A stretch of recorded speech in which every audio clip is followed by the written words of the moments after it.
Hello everyone यो भिडियोमा effect of tax in market equilibrium भन्ने बारेमा डिस्कस गर्दैछौँ। एउटा इम्पोर्टेन्ट टपिक छ बिबिएस फर्स्ट इयर माइक्रो इकोनोमिक्सको च्याप्टर सेकेन्डबाट सोध्ने क्वेसनको टपिक हो यो।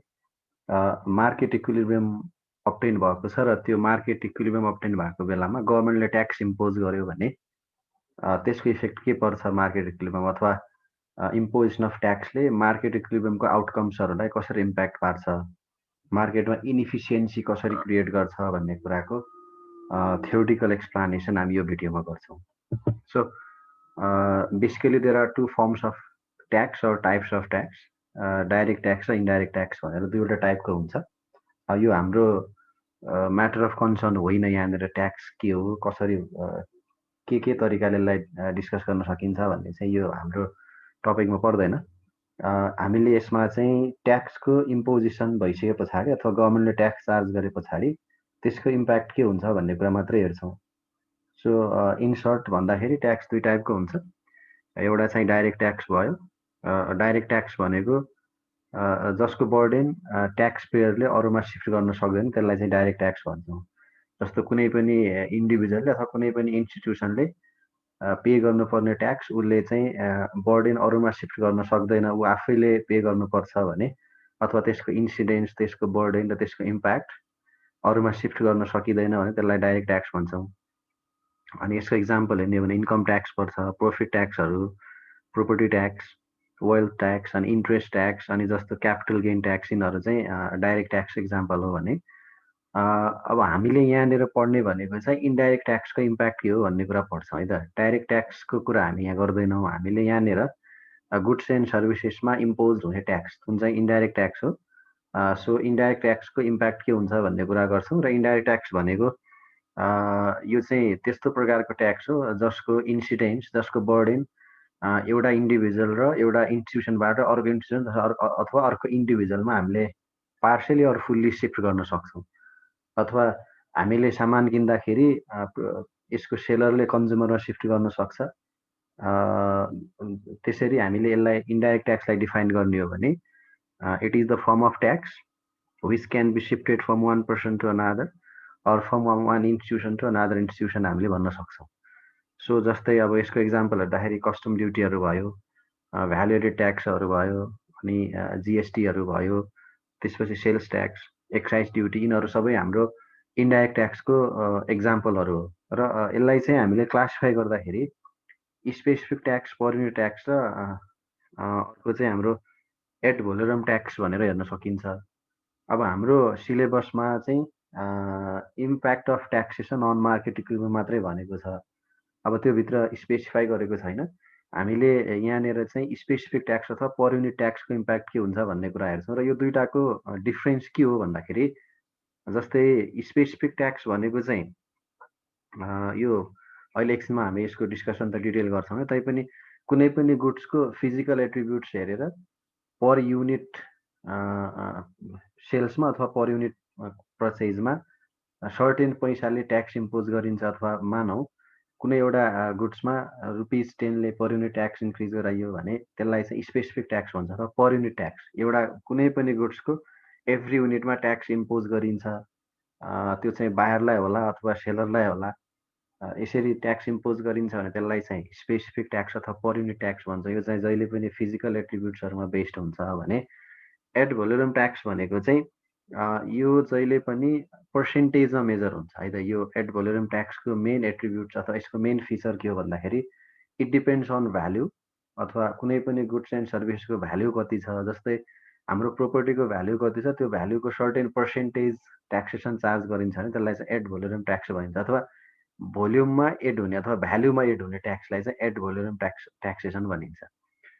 यो चाहिँ हामीले यसरी यसको इम्प्याक्ट हेर्ने हो भने हामीले यहाँ त हेर्दैनौँ यसको इम्प्याक्ट। यसको इम्प्याक्ट कस्तो हुन्छ भन्दा जस्तै हाम्रो स्पेसिफिक ट्याक्समा ट्याक्स बढायो भने सप्लायरले सप्लाई घटाउँछ, सप्लाईको प्यारलली सिफ्ट हुन्छ, लेफ्टवार्डतिर सिफ्ट हुन्छ भने एड भोलोरम ट्याक्सको यसको इम्प्याक्ट अन मार्केट इक्विलिब्रियम हेर्नुपर्ने यदि हामीले हेर्नु पर्यो भने त्यहाँनिर चाहिँ यसको प्राइसको पर्सेन्टेज मेजर हुन्छ। जस्तै प्राइस एउटा सर्टेन प्राइस छ मार्केटमा, त्यसको 5% ट्याक्सेसन इम्पोज गर्यो गभर्मेन्टले भनेर भन्छ भने प्राइस बढ्दै गएपछि त्यो पर्सेन्टेज पनि बढ्दै जान्छ अथवा यसै प्रोपोर्सनल हुन्छ proportion with increase in price अथवा जति जति प्राइस हाम्रो बढ्दै गयो त्यति त्यति पर्सेन्टेज यो बढ्दै जान्छ त्यही भएर यसको यसले ल्याउने डिमान्ड र सप्लाई कर्भमा जुन सिफ्ट हुन्छ एड भोल्युम ट्याक्सले गर्दाखेरि त्यो सिफ्ट चाहिँ प्यारललमा भएर रोटेसन टाइपको हुन्छ त्यो चाहिँ हामीले यहाँ डिस्कस गर्दैनौँ र हाम्रो सिलेबसमा पनि छैन सो हामीले सिलेबसमा हेर्ने भनेको स्पेसिफिक ट्याक्स इम्पोज गर्दाखेरि त्यसको इम्प्याक्ट के पर्छ भन्ने कुरा छ so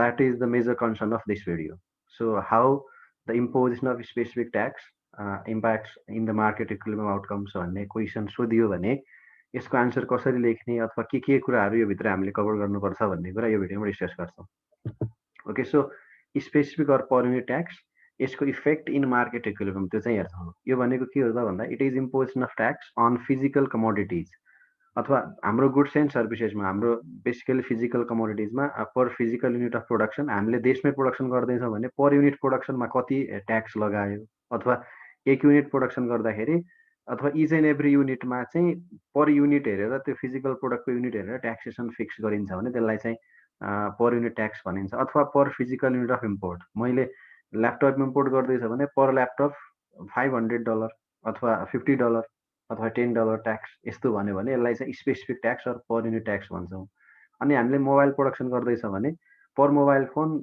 ₹50 tax ₹500 per mobile phone tax भन्यो भने यसरी चाहिँ यो पर युनिट ट्याक्स हुने भयो त्यसैले it is imposed per physical unit of production or per physical unit of import so it is based on physical attributes like size weight capacity etcetera of the product कुनै पनि प्रोडक्टको size कति छ त्यसको weight कति छ त्यसको capacity कति छ जस्तै एक्जाम्पल हेर्ने भने जस्तो चुरोटमा लाग्ने ट्याक्स चाहिँ चुरोटको लेन्थ हेरेर पर युनिट कति ट्याक्स इम्पोज गर्ने भन्ने कुरा डिटरमाइन हुन्छ भने जस्तै इन्जिनहरू कारको इन्जिन बाइकको इन्जिन त्यो क्यापासिटी हेरेर ट्याक्स कति इम्पोज गर्ने भन्ने कुरा चाहिँ क्यापासिटीको बेसमा डिपेन्ड हुन्छ सो यसरी फिजिकल एट्रिब्युट्स हेरेर वेट यसको लेन्थ होइन यसको क्यापासिटी हेरेर प्रत्येक कमोडिटीको प्रत्येक फिजिकल प्रोडक्टको छुट्टा छुट्टै ट्याक्सेसन इम्पोज गरिन्छ भने इन टर्म्स अफ रुपिज त्यसलाई चाहिँ हामीले पर युनिट ट्याक्स भन्छौँ ओके सो यही चाहिँ हाम्रो मेजर कन्सर्न यही ट्याक्स हुन्छ है त सो स्पेसिफिक ट्याक्स के रहेछ भन्ने कुरा बुझ्यो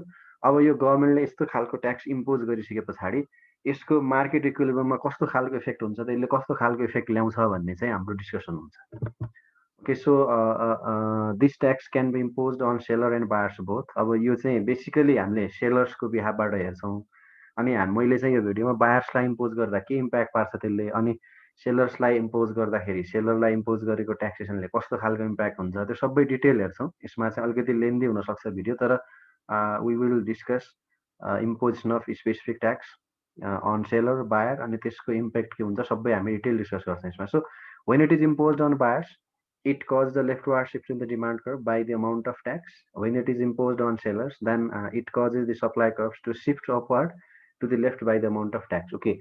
यो चाहिँ अब एउटा यसको एजम्सन अथवा यसको एप्लिकेसन कुन सेन्समा हेर्छौँ भन्दाखेरि जस्तो ₹10 पर युनिट ट्याक्स इम्पोज गर्दैछ गभर्मेन्टले इक्वल अमाउन्ट अफ ट्याक्स बायरमा गर्दाखेरि के इम्प्याक्ट पार्छ अनि इक्वल अमाउन्ट अफ ट्याक्स सेलरमा इम्पोज गर्दाखेरि कस्तो इम्प्याक्ट पार्छ हामीले त्यो चाहिँ एउटा कस्तो एजम्सन हुन्छ भन्दाखेरि बायरलाई होस् अथवा सेलरलाई इम्पोज गरेको होस् इक्वल अमाउन्ट इम्पोज गर्दाखेरि यसको इफेक्ट सेम हुन्छ भन्ने कुरा चाहिँ हाम्रो डिस्कसनको फाइनल कन्क्लुजन हुन्छ है त जस्तो बायरलाई लाउँदाखेरि पनि त्यसको इफेक्ट जे पर्छ सेलर ल्याउँदा पनि सेलरलाई इम्पोज गर्दाखेरि पनि त्यही नै पर्छ तर इक्वल अमाउन्टमा ट्याक्स इम्पोज गरेको हुनु पर्यो भन्ने खालको कुरा आउँछ त्यो अहिले हामी डिस्कस गर्दै जान्छौँ र यसको इनिसियल इम्प्याक्ट के हुन्छ जस्तै बायरलाई ट्याक्स इम्पोज गर्यो भने प्राइस बढ्छ अब हामीले किन्नुपर्ने सामानको मूल्य बढ्छ अनि सामानको मूल्य बढ्ने बित्तिकै हामीले डिमान्ड घटाउँछौँ सो डिमान्ड घटाउनु भनेको हाम्रो इन्टायर डिमान्ड कप के हो लेफ्टवार्ड सिफ्ट हुनु हो है त हाम्रो इन्टायर डिमान्ड कप के हुन्छ लेफ्टतिर सिफ्ट हुन्छ अनि त्यतिखेर सप्लाई जस्ताको त्यस्तै हुन्छ अनि नयाँ इक्विलिब्रियम चाहिँ इनिसियल भन्दा लेफ्टतिर इस्टाब्लिस हुन्छ त्यो अहिले हामी ग्राफमा पनि डिटेल डिस्कसन गर्छौँ त्यस्तै सेलरलाई इम्पोज गर्यो भने चाहिँ डिमान्ड जस्ताको त्यस्तै हुन्छ demand remains constant but supply curve will be shifted towards left hand side or from initial point to left hand side upward साइडतिर यो सिफ्ट हुन्छ अनि यसले पनि त्यसरी नै अकर्डिङली प्राइस र इक्विलिब्रियम क्वान्टिटीमा इम्प्याक्ट पार्छ सो अल्टिमेट यी दुईटाकै यो दुईवटै सिफ्टको इम्प्याक्ट चाहिँ इक्वल हुन्छ भन्ने कुरा हामी यहाँ जस्टिफाई गर्छौँ So no matter to whom tax is imposed, it causes price paid by the buyers to increase and price received by sellers to fall. Okay, बायरलाई इम्पोज गरे पनि सेलरलाई इम्पोज गरे पनि जसलाई इम्पोज गरे पनि यसको इम्प्याक्ट के हुन्छ त भन्दाखेरि बायरले हामी कन्ज्युमर्सले तिर्नुपर्ने प्राइस चाहिँ बढ्छ whether it is imposed on buyers or imposed on sellers, it doesn't matter who is imposed. But यसको फाइनल कन्सिक्वेन्सेस के हुन्छ भन्दाखेरि हामीले तिर्नुपर्ने मूल्य बढ्छ, ट्याक्स लाउनुभन्दा पहिलाको मूल्यभन्दा ट्याक्स चार्ज गरिसके पछाडिको मूल्य बढ्छ भने सेलरले रिसिभ गर्ने मूल्य चाहिँ घट्छ मार्केटमा। पहिला उसले ट्याक्स इम्पोज गर्नुभन्दा पहिला जति उसको प्रोडक्टको प्राइस पाइराखेको थियो अब चाहिँ उसले त्योभन्दा कम प्राइस पाउँछ।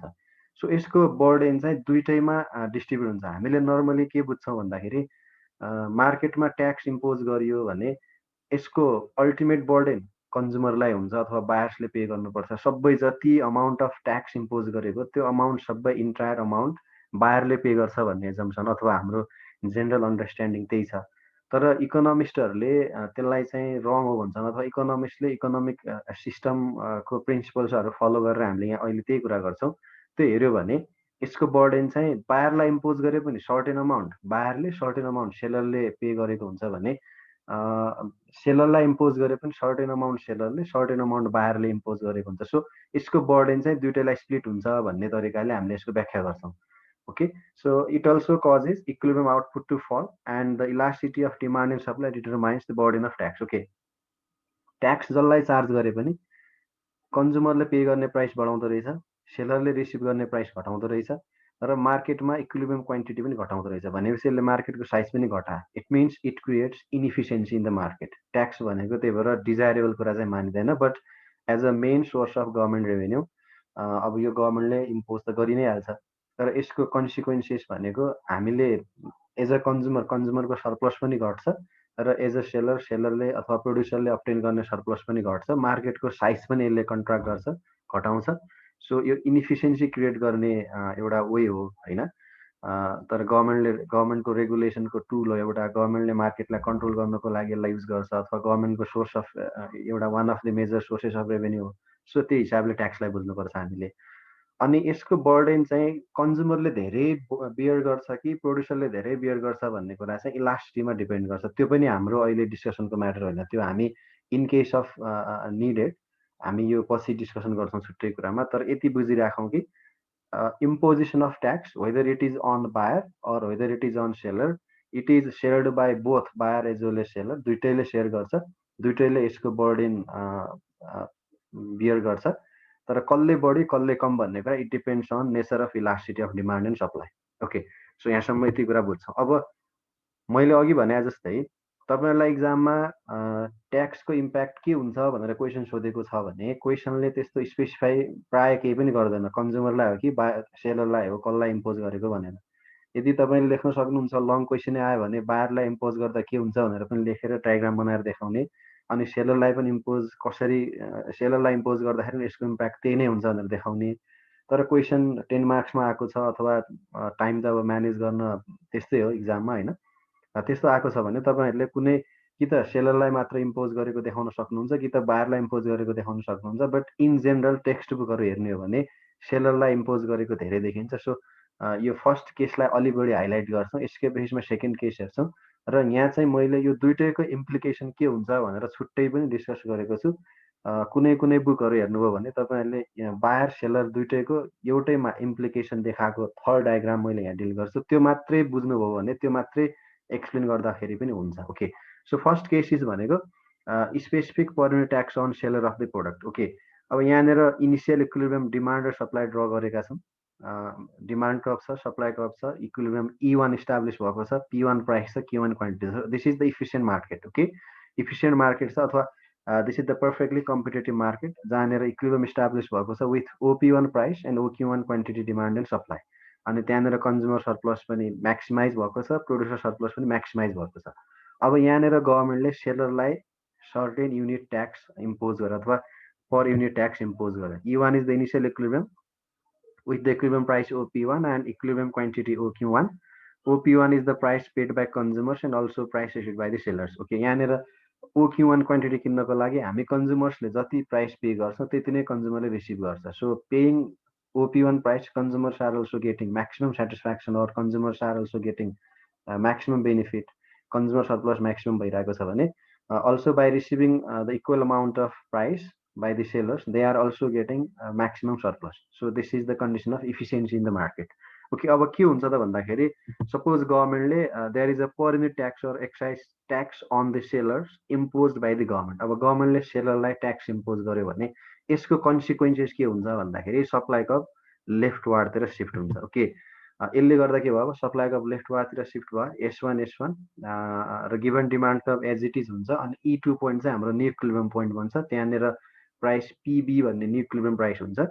अनि अब यसको कन्सिक्वेन्सेस हामी स्टेप बाई स्टेप हेर्छौँ है त. यहाँसम्म के बुझ्यौँ, इनिसियल इक्विलिब्रियम थियो, त्यसपछि गभर्मेन्टले सेलरलाई ट्याक्स इम्पोज गर्यो, त्यसैले गर्दाखेरि हाम्रो सप्लाई कप चाहिँ लेफ्टवार्डतिर सिफ्ट भयो अथवा सप्लाई मार्केटमा घटेर क्वान्टिटी Q1 बाट Q2 तिर हाम्रो डिक्रिज भएको देखिन्छ. This will increase the cost of production and the supply curve or marginal cost curve of the seller shifts upward to the left as represented by S1. Okay, supply curve भनेकै marginal cost curve हो.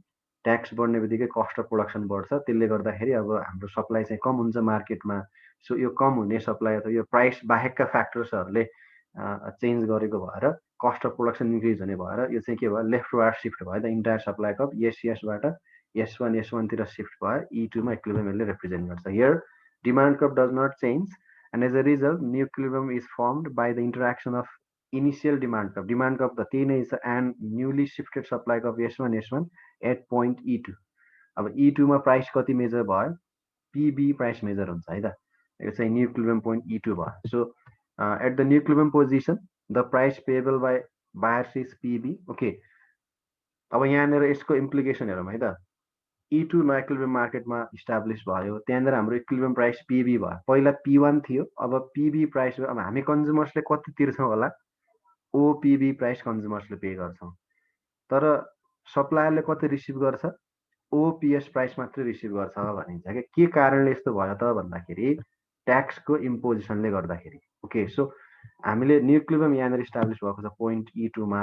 हाम्रो initial position यहाँनिर थियो, यहाँनिरबाट गभर्मेन्टले certain unit कति हो, अहिले एकैछिनमा आउँछु म, कति युनिट अथवा कति बराबरको ट्याक्स इम्पोज गरेको per unit of output.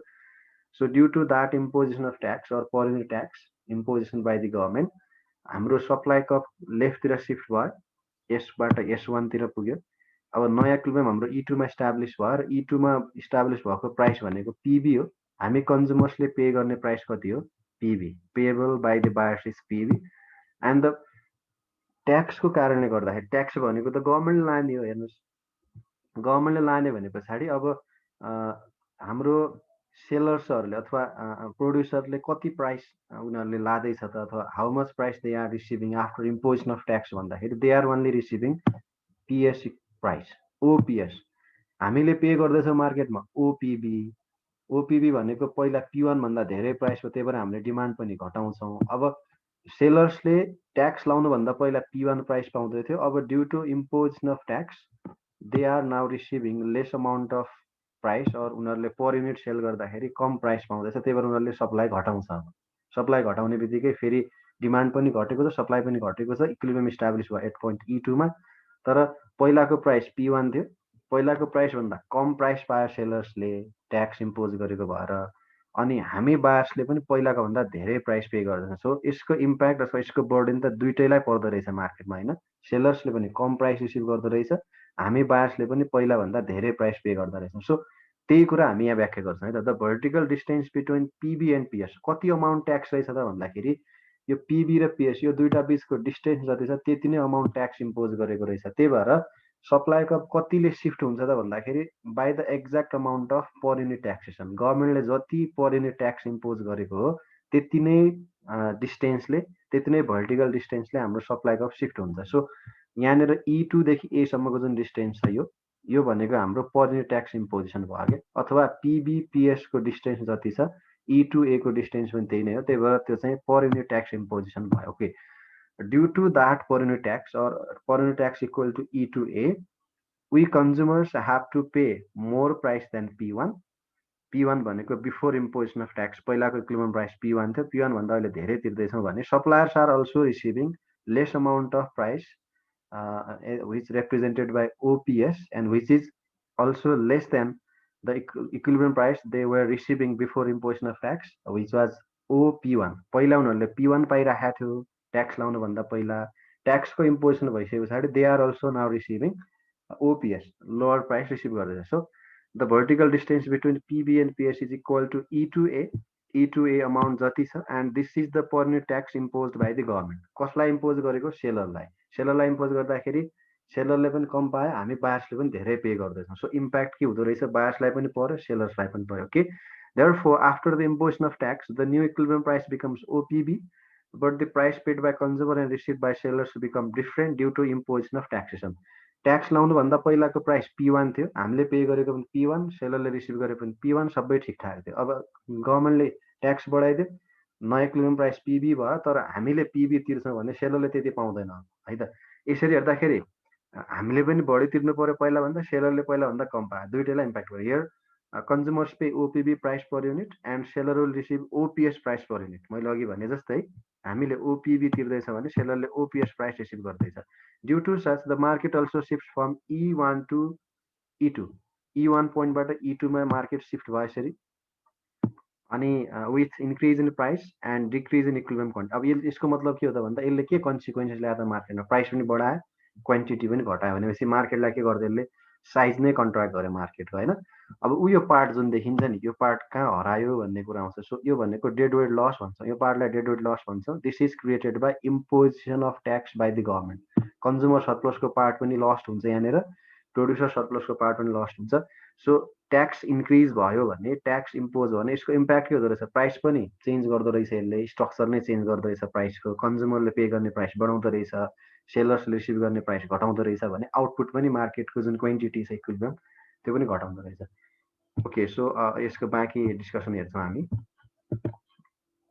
Okay, so therefore even though, अब मैले अघि भनेकै कुरालाई यहाँ समराइज गर्छु है त. यहाँ लेखेको धेरै भए पनि यो कुरा तपाईँहरूले बुझ्नु हो भने एक्जाममा जस्तो क्वेसन छ त्यो पनि मजाले लेख्न सक्नुहुन्छ. यो डायग्रामलाई पहिला बुझ्नुहोस्, त्यसपछि यहाँ लेख्ने कुरा मैले यहाँ सबै राखिदिएको छु.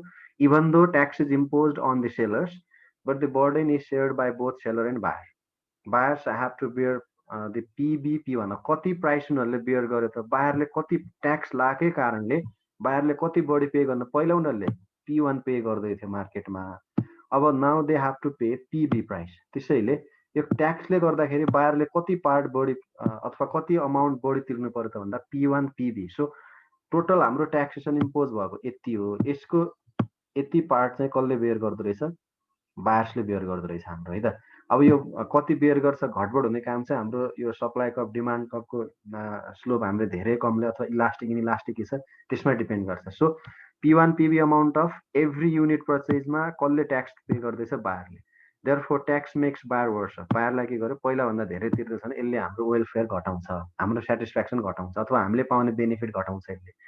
On the other hand sellers get a higher price from buyer PB than they got previously P1. Okay, यो PB पे गर्दाखेरि उनीहरूले धेरै पाइरहेको छ जस्तो देखिन्छ, हेरौँ है त. पहिला P1 हामीले पे गर्दै थियौँ, सेलर्सले पनि त्यही पाइरहेको थियो. अहिले हामी मार्केटमा PB तिर्दैछौँ, पहिलाभन्दा त धेरै तिर्दैछौँ. यसको मतलब के देखिन्छ त भन्दा सेलर्सले त पहिलाभन्दा धेरै पाइरहेको छ, सेलर्सलाई त फाइदा छ जस्तो देखिन्छ. तर effective price after payment of tax, तर ट्याक्स उनीहरूले कसलाई तिर्छ?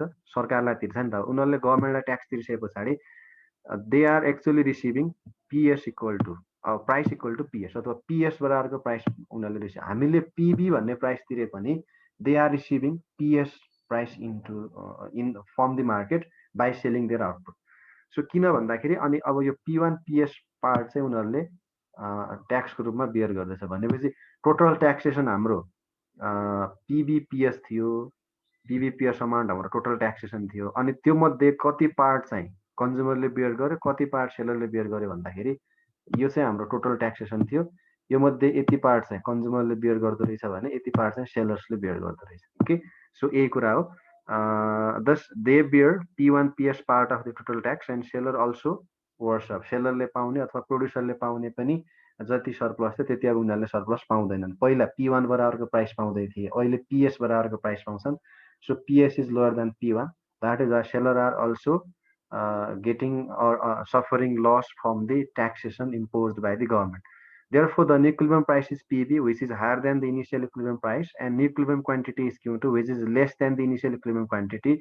This shows the reduction of size of market due to tax imposition. यसले के गराउँदो रहेछ, रिसिभ गर्ने प्राइस पनि मैले धेरै पटक भनिसकेँ, धेरै कन्ज्युमरले धेरै पे गर्नु पर्यो, सेलर्सले थोरै पाउँछ, अनि मार्केटको साइज पनि कन्ट्र्याक्ट गर्यो भने यसले चाहिँ इनइफिसियन्सी देखाउँछ. Therefore tax discourage market activity होइन. गुड इज ट्याक्स अथवा कुनै प्रोडक्टमा ट्याक्स इम्पोज गरियो भने the quantity that is sold at a new equilibrium will be lower quantity than the quantity sold before the imposition of tax. So मार्केटमा कति transaction भयो, कति आउटपुट मुभ भयो, त्यो पनि घट्दो रहेछ भने कन्ज्युमरले पाउने सरप्लस पनि घट्दो रहेछ, सेलरले रिसिभ गर्ने सरप्लस पनि घट्दो रहेछ. सो यसले के बनायो त भन्दा मार्केटलाई इनइफिसियन्ट बनायो. सो यो चाहिँ हाम्रो सेलरलाई इम्पोजिसन गर्दा के हुन्छ भन्ने कुरा हो. यति मात्रै लेख्नुभयो भने पुग्छ है त. तपाईँले यस पछाडिको पार्ट हेर्नु भएन भने पनि इट्स ओके. इक्जाममा क्वेसन के सोध्यो, how imposition of tax will affect in the market equilibrium भन्यो भने तपाईँहरूले सेलरलाई इम्पोजिसन गर्दा यो हुन्छ भनेर यहाँसम्म लेख्नुभयो भने इनफ हुन्छ. तर क्वेसनमा बायरलाई ट्याक्स इम्पोज गर्दा के हुन्छ भन्यो भने अब बायरको केस हेर्छौँ है त. Okay, so E1 is initial equilibrium with equilibrium price OP1 and equilibrium quantity OQ1. अब यो धेरै टाइम लाउँदैनौँ यसमा, पहिला जस्तै छ सबै कुरा. अब चाहिँ के भन्दा पहिला सेलरलाई ट्याक्स इम्पोज गर्दै थियो, अब बायरलाई ट्याक्स इम्पोज गर्दैछ.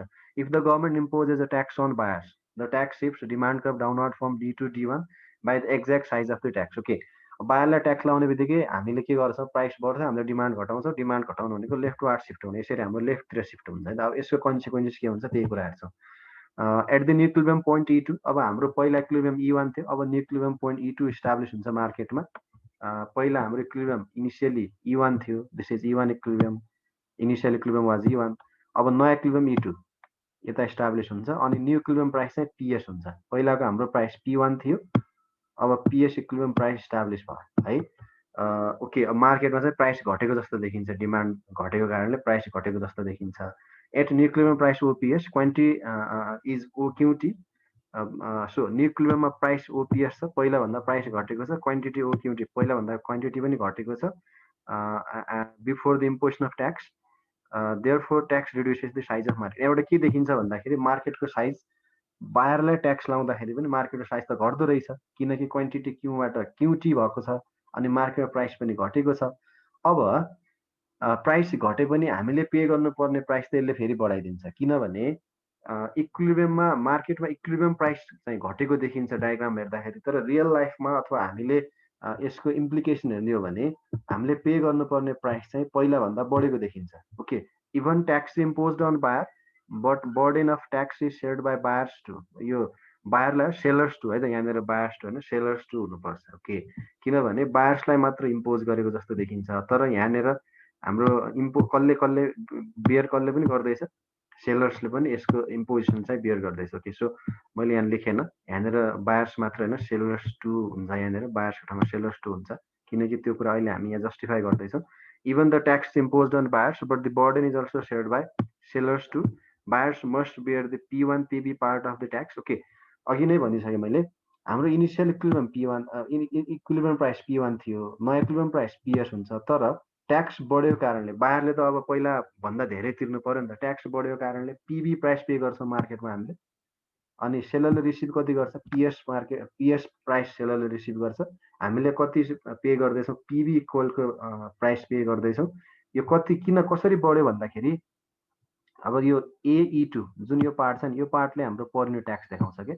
सो E1 र E2 को डिस्टेन्स अथवा यो डिमान्ड कर्भहरूको भर्टिकल डिस्टेन्स र यो हामीले कन्ज्युमरले पे गरेको प्राइस र सेलर रिसिभ गरेको प्राइसको डिस्टेन्स भनेको amount of per unit tax imposed on buyers. Buyers impose गरेको ट्याक्स हो, त्यसले गर्दाखेरि हामीले पे गर्ने प्राइस पहिलाको भन्दा बढाइदियो र सेलरले रिसिभ गर्ने प्राइस पहिलाको भन्दा घटाइदियो. इम्प्लिकेसन त सेम रहेछ नि त. अघि सेलरलाई इम्पोज गर्दाखेरि पनि यही भएको थियो भने बायरलाई इम्पोज गर्दाखेरि पनि त्यही भएको थियो. त्यही भएर impact of imposition of tax whether it is on buyer or seller is always same भनेर मैले सुरु भनेको थिएँ. त्यही भएर हामीले के भन्न सक्छ भन्दा यो इम्पोजिसनको इम्प्याक्ट चाहिँ दुइटैमा सेम हुन्छ. अहिले त्यो एकछिनमा आउँदैछ है त. ओके, सो कति पार्ट बायरले तिर्दैछ P1 PB अनि कति सेलरले P1 PS, त्यही कुरा यहाँ छ. Here new equilibrium price seems lower than the equilibrium price before tax. So we can say buyers are paying the lower market price. हामीले नर्मल त त्यही बुझ्छौँ, डिमान्ड पहिला भन्दा घट्यो भनेपछि इक्विलिब्रियम E2 मा एस्टाब्लिश भयो। सो PS प्राइस छ, अब कन्ज्युमरले त PS तिर्नुपर्छ भन्छ, तर PS प्राइस तिर्ने होइन, किनकि ट्याक्स इम्पोज गरेको छ हामीले तिर्ने त PB प्राइस हो।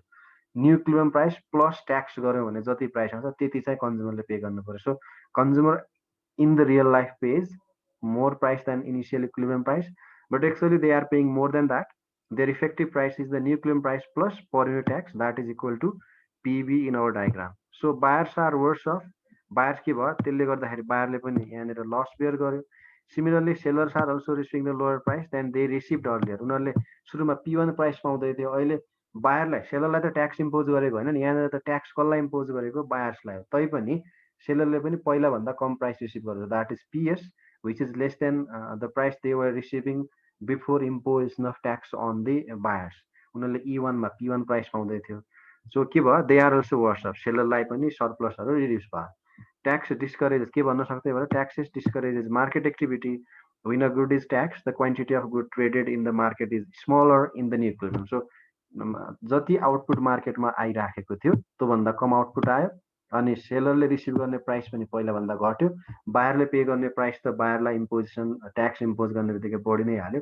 तैपनि अब यहाँनिर बायरलाई इम्पोज गरेको हो भने यसको बर्डन फेरि कसले सेयर गरेको छ, दुइटैले, सेलर र बायरले। सो यसरी बायरलाई ट्याक्स इम्पोज गर्दाखेरि पनि यसको कन्सिक्वेन्सेस कस्तो हुँदो रहेछ, same as imposition of taxation to the sellers. Okay, so अब यो दुईटा कुरा भयो है त, बायरको कुरा यतिमै सकियो, सेलर्सको हामीले अघि डिस्कस गरौँ। अब यसको दुइटैको समराइज गर्ने हो भने इम्प्लिकेसन के रहेछ त ट्याक्सेसनको भन्दाखेरि, when the same amount of tax imposed either on sellers or buyers, the results are equivalent. मैले अघि भने जस्तै अमाउन्ट चाहिँ सेम हुनु पर्यो, per new tax whether it is imposed on buyer as well as seller, it doesn't matter. if the same amount of per unit tax is imposed on either buyer or seller, its implication or its effect on market conditions is always equivalent अथवा similar हुन्छ भन्ने भयो। in both cases tax load splits between, tax load भनेको ट्याक्सको जुन burden छ त्यो चाहिँ splits between the price that consumers or buyers pay and the price that sellers or producers receive. बायरमा लाउँदाखेरि पनि बायरलाई पनि असर गरेको छ, अफकोर्स सेलरलाई पनि, र सेलरलाई इम्पोज गर्दा सेलरलाई त गर्ने भयो, बायरलाई पनि गरेको। So in the new equilibrium both buyers and sellers share a load of tax imposed. once the market equilibrium attains after imposition of tax by the government, then both sellers as well as buyers share the burden of it, not depending on how the tax is imposed or who has been taxed. अथवा मैले अघि अथवा हामीले यहाँ देखिसक्यौँ, सेलर्सलाई impose गर्दाखेरि पनि दुइटैले share गरेको छ र बायरलाई इम्पोज गर्दा पनि दुइटैले सेयर गरेको छ। त्यही भएर इक्विलिब्रियम यदि अटेन भइसक्यो, E1 बाट E2 मा पुग्यो दुइटै केसमा भने E2 मा भएको फाइनल इम्प्लिकेसन के रहेछ त भन्दा, जसलाई लागेको भयो भने अथवा whether it was imposed on buyers or whether it was imposed on sellers, the implication is affected both of them. Implication is tax is affecting both of them, or sellers are paying more amount of price or more amount of money per unit of product comparison to they were paying before imposition of tax. On the other hand, sellers are also receiving less amount of money per unit of sell in the market before they were receiving when there was no tax. So यो के भयो भन्दा, जसलाई tax लाए पनि उनीहरूले receive गर्ने amount, सेलरले रिसिभ गर्ने अमाउन्ट पहिलाभन्दा कम भयो, बायरले पे गर्ने अमाउन्ट पहिलाभन्दा बढेको। So it shrinks the size of the market, यसले मार्केटको साइजलाई रिड्युस गराउँछ, घटाउँछ, creates dead weight loss and worse off consumers as well as sellers. Okay, यो दुइटै केसमा डेड वेट लस क्रिएट गर्छ। अब यो तपाईँहरूले अघिको दुइटा एक्जाम्पल जुन हामीले दुइटा डायग्राम हेऱ्यौँ सेलर्स र बायर्सलाई, त्यो छोडेर यो मात्रै डायग्राम गर्छु भन्न पनि पाउनुहुन्छ है त। ओके, सो यो डायग्रामको ओभरअल के रहेछ भन्ने कुरा म यहाँ थोरैमा तपाईँहरूलाई बुझाउँछु। यो इम्प्लिकेसन अफ स्पेसिफिक ट्याक्स भयो, यो अब यहाँनिर कसलाई चार्ज गरेको छ भन्ने कुरा कहीँ पनि देखाइएको छैन। So E1 is the initial equilibrium, E1 हाम्रो इनिसियल इक्विलिब्रियम छ, अथवा when there was no tax, tax नहुँदाखेरिको इक्विलिब्रियम E1 हो भने, अब ट्याक्स इम्पोज भयो। अब यहाँ एउटा टेबल छ, टेबलमा हेरौँ है त। ट्याक्स छ, बिफोर ट्याक्स के मतलब भएन, कति ट्याक्स लाग्यो भन्ने कुरा थाहा कुरै भएन।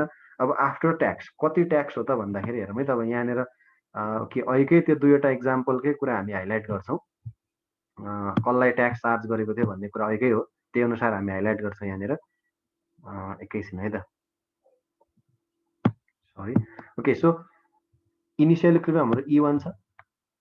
अब ट्याक्स इम्पोज गर्यो कतिले भन्दाखेरि PBPS, यहाँदेखि यहाँसम्मको डिस्टेन्स जति छ त्यति अमाउन्टले ट्याक्स इम्पोज भयो। सो ट्याक्स कति रहेछ PBPS। Okay, so this much amount of tax is imposed by the government. अहिलेसम्म हामीलाई थाहा छैन कसलाई इम्पोज गरेको भन्ने कुरा मतलबै भएन यहाँनिर है त, किनभने कन्सिक्वेन्सेस के हुँदो रहेछ, दुइटैलाई इम्पोज गर्दाखेरि कन्सिक्वेन्सेस सेम हुन्छ अथवा त्यसको इम्प्लिकेसन सिमिलर हुन्छ भने it doesn't matter, it really doesn't matter to see who is taxed, कसलाई ट्याक्स लगाएको भन्ने कुरा हेर्नु आवश्यकै छैन। तैपनि यहाँ म स्टेप बाई स्टेप कसलाई ट्याक्स लाउँदा के भयो भन्ने कुरा बुझाउँछु। ओके, इक्विलिब्रियम प्राइस के छ, ट्याक्स लाउँदाखेरि P1 छ। अब ट्याक्स लगाइसके पछाडिको यहाँ मैले खाली किन छोडेको भन्दाखेरि यदि ट्याक्स कन्ज्युमरलाई लाउने हो भने कन्ज्युमरको डिमान्ड कब के हुन्छ, सिफ्ट भएर यतातिर आउँछ। ओके, यतातिर आउँछ होइन र, यो पिएस के हुन्छ, यदि कन्ज्युमरलाई लाउने हो भने हाम्रो ओपिएस इक्विलिब्रियम प्राइस भइदिन्छ। त्यही भएर केही फरक पर्दैन, केही पनि नलेख्दाखेरि पनि हुन्छ। अथवा यदि त्यही बेला फेरि ट्याक्स सेलरलाई लाउने हो भने सप्लाई कर्भ सिफ्ट हुन्छ लेफ्टवार्ड, यतातिर यसरी यहाँ यो पोइन्टमा इन्टरसेक्सन हुन्छ, ओपिबी भइदिन्छ, ओपिबी इक्विलिब्रियम प्राइस हुन्छ। सो कसलाई लगाएको भन्ने कुरा हामीले अघि तपाईँको आफ्नो इन्ट्रेस्टमा डिपेन्ड गर्छ, कसलाई लगाएको कुराबाट मैले एक्सप्लेनेसन गर्छु इक्जाममा। यदि इक्जाममा बायरलाई नै सोधेको छ भने बायरलाई लगाएकोबाट एक्सप्लेनेसन गर्ने, सरी सेलरलाई लगाएको सोधेको छ भने सेलरकोबाट एक्सप्लेनेसन गर्ने, कुनै पनि सोधेको छैन भने यसरी तपाईँले यो डायग्राम मात्रै गर्न पनि सक्नुहुन्छ अथवा अगाडि कुनै एउटा मात्रै पनि गर्न सक्नुहुन्छ। ओके, सो यहाँनिर के भयो, if you are concerning tax is impose on the buyer then equilibrium price is PS, सेलरलाई हो भने पिबी हुन्छ। प्राइस पेड बाई बायर कति हो ट्याक्स लाउनुभन्दा पहिला P1, यो प्राइस हामीले पे गरेको। अब दुइटैमा बायरलाई लगाएको होस् कि सेलरलाई लगाएको होस्, जसलाई लगाएको भए पनि बायरले पे गर्ने प्राइस कति हो ट्याक्स लगाइसके पछाडि पिबी। यो त हामीले अघि दुइटै केसबाट प्रुफ गऱ्यौँ हो कि होइन, दुइटै केसबाट प्रुफ गरेका छौँ। Whether tax is imposed on buyer or seller it doesn't matter, the price that consumers have to pay is always PB. So OPB price कन्ज्युमरले पे गर्छ र प्राइस रिसिभ सेलरले कति गर्छ, ट्याक्स लाउनुभन्दा पहिला P1 थियो, P1 नै रिसिभ गर्छ। अब ट्याक्स लगाइसके पछाडि अझ फेरि त्यही कुरा, सेलरले लगाएको होस् अथवा बायरले लगाएको होस्, सेलरले रिसिभ गर्ने प्राइस कुन हो, PS. So PS is price received by the seller after imposition of tax. अब यहाँसम्म क्लियर भयो होला। ओके, सो इक्विलिब्रियम क्वान्टिटी कति छ, पहिला OQ1 छ। अब यो मैले अघि नै भने जस्तै फेरि बायरले लगाएको होस् अथवा सेलरले लगाएको होस्, इक्विलिब्रियम क्वान्टिटी कति हुन्छ, OQT हुन्छ है, इक्विलिब्रियम क्वान्टिटी पनि घट्छ। अब कहाँनिर आयो, कन्ज्युमर सरप्लस। ट्याक्स लगाउनुभन्दा पहिला कन्ज्युमर सरप्लस कति हो भन्दाखेरि area between price line and demand curve. So this is the consumer surplus before imposition of tax, A plus B plus C। ठिक छ, यसको बारेमा डिटेल भिडियो हामीले पहिले डिस्कस गरेका छौँ, हेर्नु होला त्यो बुझ्नु भएको छैन भने। जहिले पनि इक्विलिब्रियम प्राइस र डिमान्ड लाइनको below demand line अबभ equilibrium price त जुन भाग छ त्यो भागलाई कन्ज्युमर सरप्लस भन्छ, अथवा यहाँनिर A plus B plus C भयो। अब प्राइस पिबी हुँदाखेरि अथवा अब हाम्रो त ट्याक्स इम्पोज गरे पछाडिको प्राइस त कन्ज्युमरले पे गर्ने पिबी हो, कति कन्ज्युमर सरप्लस हो भन्दा this much part A. So A मात्रै कन्ज्युमर सरप्लस भयो भनेपछि कन्ज्युमरले कतिले सरप्लस लस यहाँनिर लुज गर्यो भन्दा B plus C part of consumer surplus has gone due to imposition of taxation.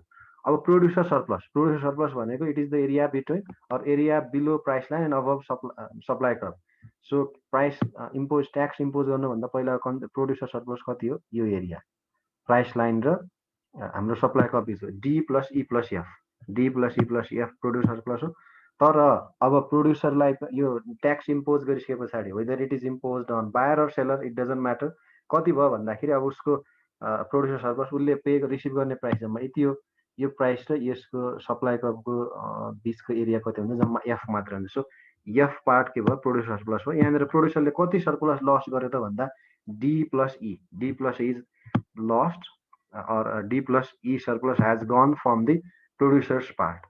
अब ट्याक्स रेभेन्यू पहिला अब हुने कुरै भएन ट्याक्स नहुँदाखेरि, अब ट्याक्स रेभेन्यू कति भन्दा B प्लस D, यो पार्ट चाहिँ कसले लग्यो, गभर्मेन्टले लग्यो, यति पार्ट चाहिँ गभर्मेन्टसँग भयो त। टोटल सरप्लसको अथवा B part of consumer surplus and D part of producer surplus, दुइटैको यो certain B plus D part गभर्मेन्टको रेभेन्यू भयो। अब total surplus before taxation A plus B plus C D F, यो सबै टोटल सरप्लस भयो। अब यहाँनिर टोटल सरप्लस भनेको गभर्मेन्टले पनि त केही पायो नि होइन, ए भन्ने कन्ज्युमर सरप्लस छ A plus B plus D, यो गभर्मेन्टको भयो, plus F A plus B plus D plus F भयो। सो बाँकी अब त्यही भएर यहाँ टोटल सरप्लस कति हो, A plus F plus B plus T. अब डेड वेट लस यहाँ मेजर गर्ने हो भने 0 आउँछ। हामीले यहाँ डिडब्ल्युएल यहाँ मैले लेखेर रहन्छ, यहाँ तपाईँले लेख्नु भने हुन्छ डी डेड वेट लस है त, डिडब्ल्युएल भनेको डेड वेट लस लेखेँ, यहाँ 0। यहाँ कति भयो त, टोटल हेर्दाखेरि हेर्नु त हाम्रो एबिसिडिएफ थियो नि त पहिला होइन, इक्विलिब्रियम प्राइसमा अथवा ट्याक्स लाउनुभन्दा पहिला यति थियो। अब अहिले कति भइरहेको छ, ए पार्ट कन्ज्युमरसँग छ, बी र डी गभर्मेन्टसँग छ, एफ भन्ने प्रोड्युसरसँग छ, तर उयो सी र ई भन्ने पार्ट त कहाँ गयो, हरायो नि त होइन। ट्याक्सले गर्दाखेरि यति पार्ट मार्केटबाट लस भयो। सो यो चाहिँ के भयो, डेड वेट लस भयो। सी प्लस ई भनेको डेड वेट लस हुन्छ, सी प्लस ईलाई हामीले डेड वेट लस भन्न सक्छौँ। Okay, C plus E. Okay, so comparing the obtained information and values, we get following conclusion. We get है त यहाँनिर we gain भएको रहेछ। we get following के conclusion निकाल्न सक्छौँ त अब भन्दाखेरि यहाँबाट। okay, so total surplus before tax is higher than that of after tax. पहिलाको total surplus बढी छ, of course यो अमाउन्ट अहिले हाम्रो लुज भएको छ। सो यति अमाउन्टले अहिलेको सरप्लस कम छ आफ्टर ट्याक्स। अनि डेड वेट लस भनेको lost surplus from the part of consumer as well as part of producer. अब यो C plus E part loss भएको छ, not D. C plus E part is lost. C र E part, किनभने यो C र E part loss भएको हो। ओके, यो C भन्ने पार्ट चाहिँ कन्ज्युमरको सरप्लस पार्टबाट लस भयो भने, E भन्ने पार्ट चाहिँ प्रोड्युसरको पार्टबाट लस भयो। Therefore, imposition of tax in the perfectly competitive free market results in creation of deadweight loss and inefficiency in the market. यसले के गरायो त भन्दाखेरि इनएफिसिएन्सी क्रिएट गरायो मार्केटमा होइन, यसले इनएफिसिएन्सी क्रिएट गरायो। Therefore, imposition of tax in the perfectly competitive free market results in the creation of deadweight loss and shrink in the market. यसले मार्केट साइजलाई नै घटाइदियो अनि हाम्रो इम्परफेक्सन क्रिएट गरायो। त्यही भएर ट्याक्स भनेको डिजायरेबल कुरा होइन। यसले प्रोड्युसर र सप्लायर दुइटैको, सरी प्रोड्युसर र कन्ज्युमर दुइटैको पार्ट अफ सरप्लसलाई चाहिँ यसले लस गराउँछ। अब त्यही भएर डेड वेट लस कति भयो, ट्याक्स लाउँदाखेरिको डेड वेट लस भनेको यति पार्ट भयो त, सी प्लस ई। यहाँ डी लेखेको रहेछ मैले, सी प्लस ई हुन्छ है त यो, this should be C plus E part चाहिँ डेड वेट लस भयो। यो के कारणले आएको डेड वेट लस हो भन्दाखेरि मार्केटमा ट्याक्स इम्पोज भएको कारणले आएको डेड वेट लस। ओके, अब भिडियो लामो भयो, यसमा धेरै कुराहरू कभर गर्न खोजेको थिएँ मैले, यति अलमोस्ट कुराहरू कभर भयो। मैले फेरि एकचोटि लास्टमा के रिपिट गर्न चाहन्छु भने तपाईँहरूले इक्जाममा सोद्धाखेरि यति 3वटै केस लेख्नु पर्दैन। यो एउटा मात्रै केस बुझ्नको लागि पहिला 2टा बुझ्नु पर्यो। यहाँनिर अब सप्लायरलाई ट्याक्स लगाउँदाखेरि मैले एकचोटि ड्र गरिदिएँ ल, अब लास्टमा म एकचोटि ड्र गरिदिन्छु। सप्लायरलाई ट्याक्स लगाउँदाखेरि सप्लायरलाई ट्याक्स लाउने हो भने हाम्रो सप्लाई कप यसरी आउँछ क्या, नयाँ सप्लाई कप यतातिर आउँछ होइन। सो यो चाहिँ यो पोइन्टमा इक्विलिब्रियम हुने गरी आउँछ। अनि बायरलाई लाउने हो भने चाहिँ हाम्रो डिमान्ड कप कता आउँछ, सिफ्ट भएर यता योतिर आउँछ।